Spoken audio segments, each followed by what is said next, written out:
Film dimulai pada tahun 1942 di kota Trondheim, Norwegia, kota yang pada saat itu berada di bawah otoritas Nazi.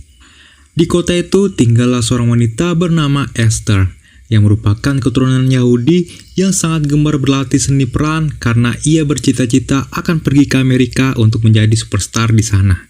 Pada siang harinya saat Esther selesai berlatih, Esther diajak oleh temannya bernama Peter untuk pergi keluar rumah. You idiot, you break the window. Mereka terlihat bersantai di sebuah dermaga, kemudian Esther mengajak temannya untuk pergi ke tempat ayahnya, di mana ayah Esther memiliki usaha barbershop di pusat kota. Sore itu ayahnya kedatangan pelanggan seorang tentara Nazi bernama Thor, yang mana Thor ini sendiri adalah ayah dari Peter. Thor kemudian mengingatkan ayah Esther untuk segera meninggalkan kota Trondheim karena tentara Nazi sedang melakukan penyisiran di sekeliling kota untuk menemukan orang-orang Yahudi yang nantinya akan dieksekusi. Namun ayah Esther mengatakan kalau dirinya tidak akan meninggalkan kota Trondheim dikarenakan kota itu adalah kampung halamannya yang damai dan aman. Selepas dari tempat ayahnya, Esther pun singgah terlebih dahulu ke sebuah tempat teater untuk melihat temannya yang sedang latihan. Namun di saat sedang latihan, tiba-tiba tentara Nazi pun datang dan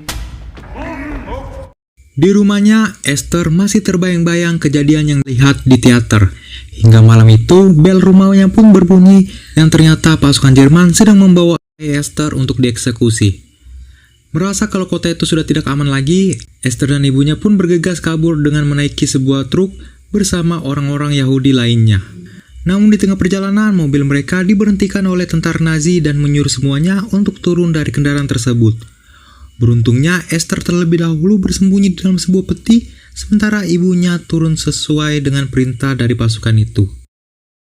Lalu dari dalam peti, Esther mendengar suara tembakan dari luar yang bisa dipastikan kalau semua orang Yahudi yang tertangkap dihabisi di tempat itu satu persatu. Esther yang selamat dari kejadian tersebut, dirinya pun memilih untuk kabur dengan melompat dari mobil itu karena dirinya takut kalau tentara Nazi akan kembali mencegatnya.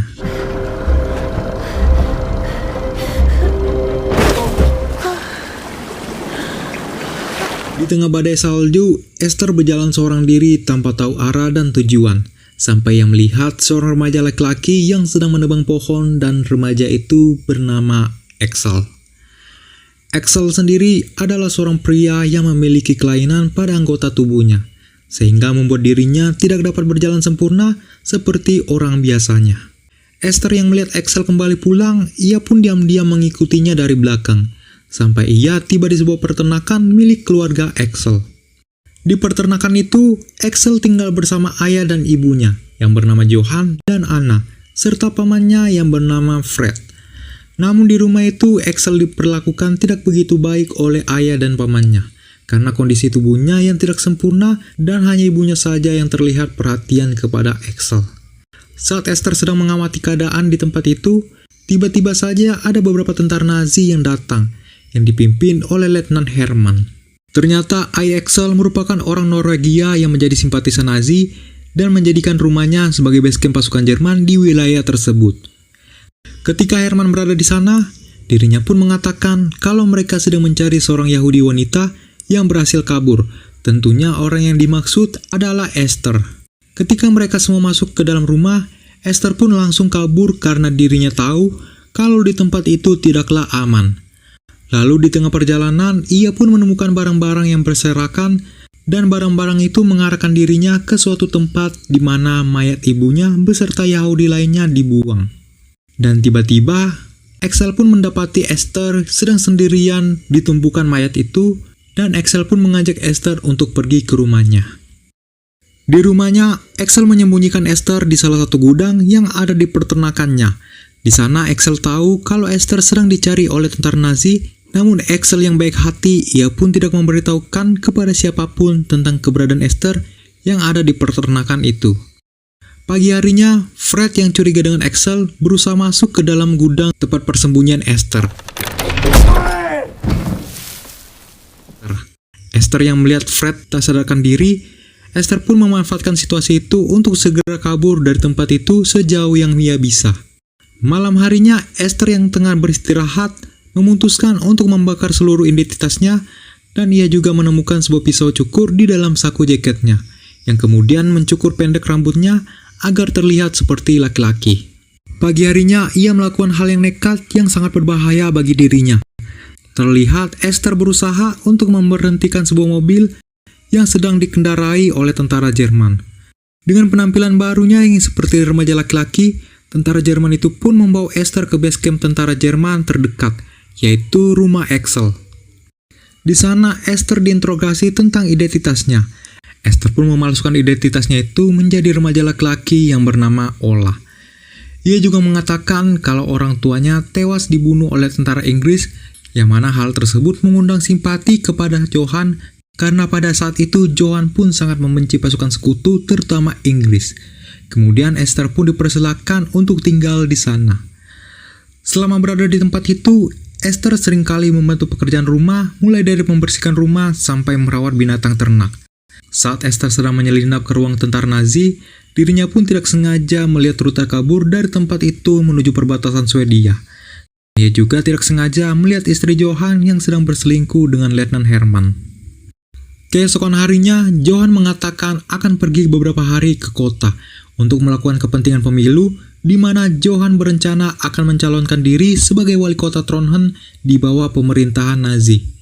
Johan pun menitipkan peternakannya itu kepada Esther karena Johan lebih percaya kepada Esther daripada anaknya yaitu Axel.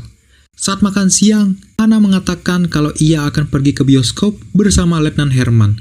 Ia pun tidak lupa untuk mengajak Esther dan Axel untuk pergi ke tempat itu bersama. Kesempatan ini pun tidak disia-siakan oleh Esther. Ia kemudian menyusun rencana untuk kabur ke perbatasan menuju Swedia. Axel yang mendengar hal itu kemudian meminta kepada Esther agar dirinya dapat dibawa ikut untuk kabur dari peternakan itu. Dikarenakan Axel tidak tahan lagi atas perlakuan ayahnya dan pamannya kepada dirinya. Esther pun menyetujui keputusan tersebut. Tibalah hari yang dinanti. Saat semua terlena dengan film di bioskop, Esther bergegas mengajak Axel untuk pergi kabur dari tempat itu.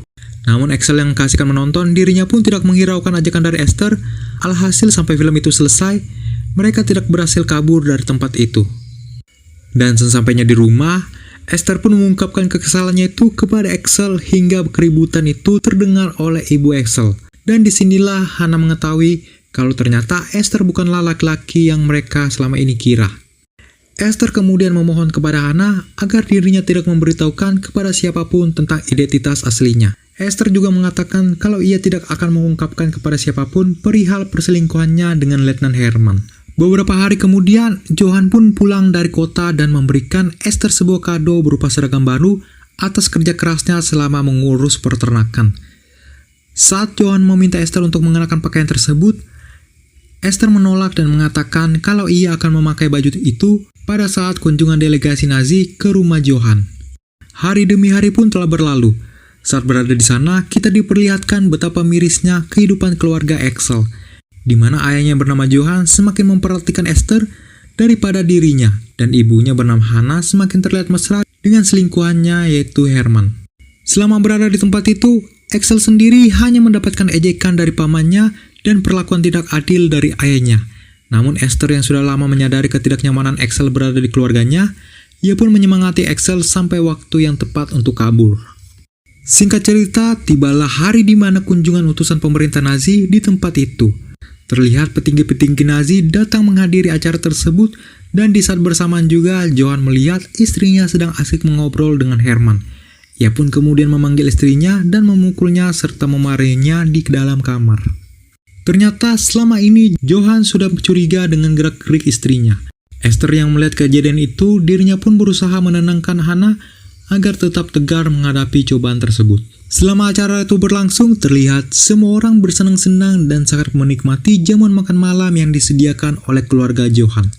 Melihat adanya kesempatan, Esther kemudian menemui Axel dan mengajaknya untuk kabur bersama. Akan tetapi di saat mereka ingin kabur, Johan pun datang dan memanggil Esther untuk ikut bergabung ke pesta. Singkat ceritanya, Johan dan beberapa pasukan Nazi mengetahui kalau Esther merupakan seorang wanita dan juga seorang Yahudi. Esther pun kabur dari tempat itu dan membakar gudang tersebut sebelum Johan dan pasukan Nazi lainnya berhasil keluar dari gudang tersebut. Namun Johan yang sangat marah, dirinya pun berhasil keluar dari tempat itu sambil membawa senjata laras panjang yang siap untuk menembak Esther. Dan tiba-tiba saja situasi di tempat itu semakin panas ketika Johan melihat Herman keluar bersama Hana yang saat itu sedang berselingkuh. Terlebih lagi Fred yang saat itu sedang mabuk datang untuk memanaskan kembali situasi di tempat tersebut.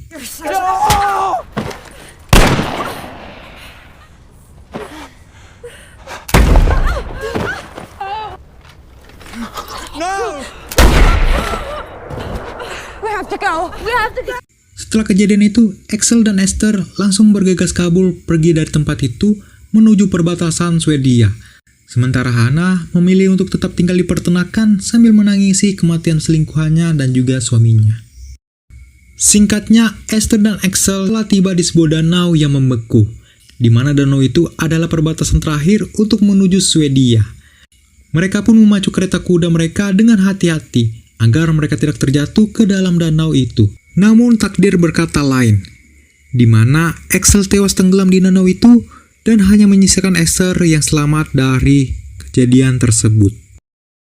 Singkat cerita, beberapa tahun pun telah berlalu, di mana tahun 1945 pada saat itu otoritas Nazi tidak lagi berkuasa di Norwegia.